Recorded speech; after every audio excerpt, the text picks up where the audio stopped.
Guys, like, comment, subscribe, share the video, especially if you love MMA as much as I do. Well, technically MMA and history, you know. I know I've been doing this series of who would have beat who, and I know some people say it doesn't matter because it never happened, but it does matter because history is not just a big part in MMA, but it's a big part of sports in general. There's always what if, you know. And I know some of you play UFC games, football games, mixed martial arts games in general, fighting games, anything, right? So there's always some kind of legends mode or something, right? To where you have a simulation match, or sometimes you play the match or the game and then you find out who wins, but it doesn't really tell you what would have happened in real life, you know. Might give you an idea. Speaking of idea, Cain Velasquez versus Frank Mir. You know, at this time, Frank Mir was beating Nogueira, knocked him out and submitted him. And Cain Velasquez was UFC heavyweight champion, actually losing his title to JDS the first fight they had of 3 fights. And they were supposed to fight at one point, but then Overeem couldn't fight Dos Santos, so Mir actually moved up to fight Dos Santos for the title. And I think Velasquez was fighting Bigfoot in 2012, so this fight could have actually happened. And my actual result of this fight might shock some of you. Let's look at stylistically. Frank Mir was obviously a very dangerous jiu-jitsu guy. He was the first person to submit Nogueira. Actually broke his arm. Knocked out Nogueira. He's also submitted Brock Lesnar. He broke Tim Sylvia's arm. He submitted a lot of guys in his career.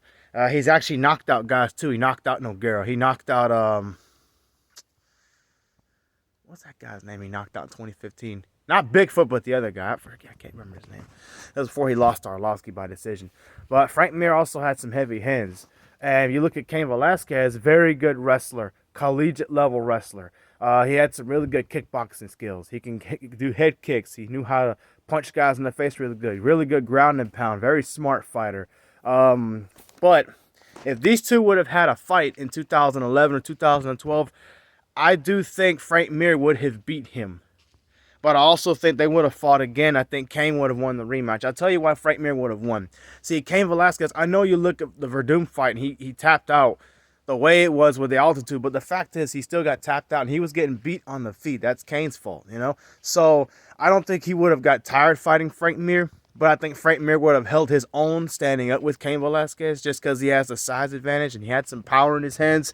He probably would have rocked Cain Velasquez a few times on the feet to where Cain's like, okay, I don't need to stand with this guy anymore. I need to take this guy down to the ground and beat him up. He would have took Frank Mir down, and from there, Frank Mir would have probably had him in a guillotine choke or a triangle choke because he's good off his back too with submissions. Probably could have caught him in a knee bar, you know. So about like how he beat Brock Lesnar in the first fight they had. So I do think Frank Mir would have beat Cain Velasquez. I really do. Now, I say they would have fought again because inevitably they're top 5 heavyweights, quality guys. Easily guys that can go down in the top 10 list of greatest heavyweights of all time. I think anybody would agree with that. So it's inevitably they would have fought again. And Frank Mir's a guy that almost beat Fedor. He didn't beat Fedor, but he could have if things would have gone right just a little bit longer, you know. So if he could beat him, he definitely could have beat somebody else as a top heavyweight like Cain Velasquez. So I do think Frank Mir would have beat him the first time they fought for that reason. I think Cain Velasquez was coming off the loss to Dos Santos, and the thing is, Frank Mir, even if he gets taken down again, he's dangerous off his back. He's got a lot of submission victories. He's broken arms. So he very well could have submitted. I think he would have submitted Cain Velasquez the first time they fought. Now, obviously, they fight again. Cain's going to keep that fight standing. He'll probably come out with sharper striking skills. He won't get hit as much. He'll pressure Frank Mir a lot, and I think he'll keep it on the feet. But I think Cain would have lost that first fight.